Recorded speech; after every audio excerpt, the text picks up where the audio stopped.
జనగామ నియోజకవర్గ ముస్లిం సోదరీమణులందరికీ కూడా రంజాన్ పండుగ శుభాకాంక్షలు తెలియజేస్తున్నాం. ఈద్ ముబారక్ తెలియజేస్తున్నాను. నిన్న ఈ రాష్ట్రం 3వ బడ్జెట్ ప్రవేశపెట్టబడింది. రాష్ట్ర బడ్జెట్ అనగానే ప్రతి వర్గం కూడా మాకేమన్నా వస్తుందా అని చెప్పి చూస్తూ ఉంటారు. మహిళలు, యువకులు, చదువుకునే విద్యార్థులు, ఉద్యోగస్తులు, పెన్షనర్స్ అందరూ కూడా ఏదో ఈ బడ్జెట్లో మాకు సంబంధించింది వస్తే బాగుంటుందని చెప్పేసి ఆలోచిస్తూ ఉంటారు. ఆశా వర్కర్లు మా జీతం పెంచాలని చెప్పి నా దగ్గరికి వచ్చి అడిగాను. అంగన్వాడీ వర్కర్లు, జనగామ జిల్లా నాయకత్వం, చేర్యాల్లో ఉండే వాళ్ళందరూ కూడా నా దగ్గరికి వచ్చి జీతాలు పెంచాలి, మీరు మాట్లాడాలి సార్ అని చెప్పాను. మధ్యాహ్న భోజన కార్మికులు వచ్చి సార్ మా అంశాన్ని మీరు అసెంబ్లీలో ఎత్తాలి, మాకు జీతాలు పెంచాలని చెప్పేసి అని అడిగాను. టీచర్లు మా పీఆర్సీ కోసం అడగమని చెప్పాను. పెన్షనర్లు సార్ మాకు ఇవ్వాల్సిన బకా ఇవ్వట్లేదు, ఇవ్వండి అని చెప్పేసి వాళ్ళందరికీ వచ్చి అడిగాను. అనేక వర్గాలు మాకు సంబంధించిన ఈ బడ్జెట్లోనైనా కనీసం పెట్టండి సార్ అని చెప్పేసి అని అడిగాను. నేను గ్రామాలకు పోతే సార్ మా ఊరు రోడ్డు బాగాలేదు అని చెప్పేసి అని అడిగాను. బస్సులు రావట్లేదు సార్ అని అడుగుతున్నారు. మా చీటకోడు బ్రిడ్జి అడగండి సార్ అని చెప్పిండ్రు. అనేక అంశాలు వాళ్ళందరిలోకి వచ్చినప్పుడు బడ్జెట్ సమావేశాలు అవుతున్నాయి కాబట్టి మేము కట్టే పనుల ద్వారా మా కొద్దిగా మా ఊరికి ఏమన్నా అవుతుందో, మా బస్తీకి ఏమన్నా అవుతుందో, మా వర్గానికి ఏమన్నా వస్తుందో, మా విద్యార్థులకు ఏమన్నా వస్తుందో చూసిండ్రు. మా పెద్దమ్మలు పెద్దయ్యలందరూ కూడా 4,000 రూపాయలు వస్తాయని, పింఛన్ వస్తాయని ఎదురు చూసిండ్రు.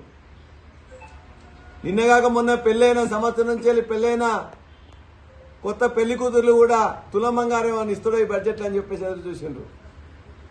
మా రైతన్నలు కూడా మొన్న 12,000 ఇచ్చింది కదా, ఈసారి 15,000 ఇస్తాడేమో అని ఎదురు చూస్తూ ఉన్నారు.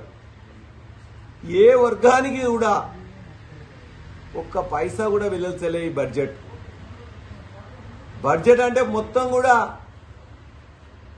ఏదో అంకెల లెక్కలు కాదు. ఇవాళ ఎంత రాబడి ఉన్నది, ఎంత పోబడి ఉన్నది, తద్వారా ఏం చేయాలని చెప్పేసి ఒక చర్చ జరిపిన తర్వాత, ఆమోదించిన తర్వాత ఏప్రిల్ 1వ తారీఖు నుంచి వెళ్ళి వచ్చే సంవత్సరానికి అయ్యే ఖర్చు అంతా కూడా ఈ బడ్జెట్ ఆమోదం పొందుతూనే వస్తుంది.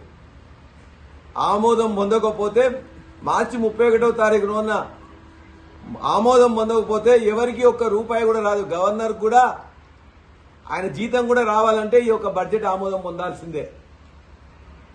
ఎక్కడైనా బడ్జెట్ అంటే అంత పవిత్రంగా, బడ్జెట్ అంటే అంత ముఖ్యమైనది.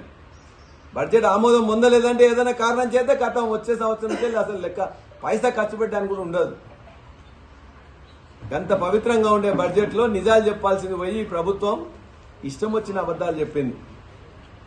నిజంగా ఈ మధ్యకాలంలో ముఖ్యమంత్రి గారు పదే పదే మాట్లాడుతున్నారు, ఈ ఇండ్లకు జీరో వాల్యూ ఉంది, ఈ భూములకు జీరో వాల్యూ ఉంది, వీళ్ళకి జీరో వాల్యూ ఉందని చెప్పి మాట్లాడుతున్నాడు. అసలు ఈ బడ్జెట్ ప్రవేశపెట్టిన ఉప ముఖ్యమంత్రికి పెట్టించిన కేబినెట్ కి ఇలా జీరో వాల్యూ అని చెప్పేసి ప్రజలందరూ కూడా భావిస్తున్నారు. ఈ బడ్జెట్ ఒక డొల్ల బడ్జెట్ అని, మోసపూరిత బడ్జెట్ అని చెప్పేసి భావిస్తా ఉన్నారు. దగాకోర్ బడ్జెట్ అని చెప్పేసి భావిస్తా ఉన్నారు. ఎందుకంటే ఆశించిన వాళ్ళకి ఏమీ రాలే కదా. రైతు భరోసా మీద స్పష్టంగా చెప్పిండ్రు 15,000 తర్వాత ఇస్తాం, మొన్న 12,000 ఇస్తానని. దానికి సంబంధించిన పోయినసారి ఇచ్చిన బడ్జెట్ లో పెట్టిన దానిలో కూడా సగం పైసలు కూడా రైతు భరోసా ఖర్చు పెట్టలే. రైతు భరోసా పోయినసారి 2 సార్లు ఇవ్వాల్సింది ఒకటేసారి ఇచ్చిండ్రు. మళ్ళీ ఇవాళ రేపు ఇస్తా అని చెప్పేసి అంటున్నారు తప్ప ఈనాటికి ఇవాళ నేను మీతో మాట్లాడుతున్న సమయానికి గతంలో 2 సార్లు పనిచేసిండ్రు. ఇవాళ ఈ యొక్క యాసంగికి ఇవ్వాల్సిన బడ్జెట్, ఇంతకుముందు బడ్జెట్ లో ఆమోదం పొందిన రైతు భరోసా కూడా ఇప్పటికి కూడా ఇవ్వలే.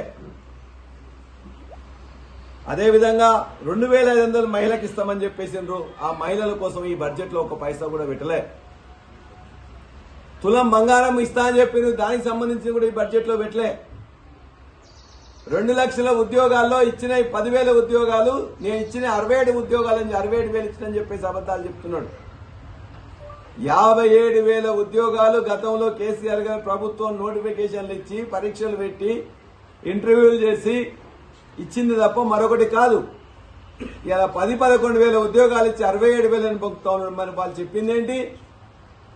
మొదటి సంవత్సరమే 2 లక్షల ఉద్యోగాలు ఇస్తామని చెప్పింది. మరి ఇచ్చిండా? దయచేసి మనం ఆలోచించాలి. ఇవాళ కూడా రాజీవ్ యువ వికాసానికి గత బడ్జెట్ లో 6,000 కోట్లు పెట్టిండ్రు. 6 పైసలు కూడా ఖర్చు పెట్టలే. మళ్ళా ఇలా రాజీవ్ యువ వికాసంలో మళ్ళా 6,000 కోట్లు పెట్టిండు.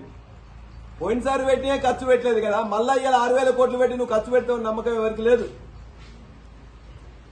వృద్ధులకు 4,000 ఇస్తున్నారు, వికలాంగులకు 6,000 ఇస్తున్నారు. ఇంతెందుకు? దళిత బంధు ఇచ్చినాం కదా, మీరు దళిత బంధు ఇచ్చిన నేను అంబేద్కర్ అభయహస్తం కింద 12 లక్షలు ఇస్తాడు. దానికి సంబంధించింది ₹1 కూడా ఇలా పెట్టలే. ఇంకేం చెప్పిండు? బీసీ వర్గాలకి ఇంతకుముందున్న ప్రభుత్వం 24, 25, 26% ఇచ్చిండు. మేమైనట్లయితే 42% ఇస్తామన్నాడు. ప్రతి సంవత్సరం కూడా 20,000 కోట్ల రూపాయలు బీసీ వర్గాలకు పెడతా అని చెప్పిండు.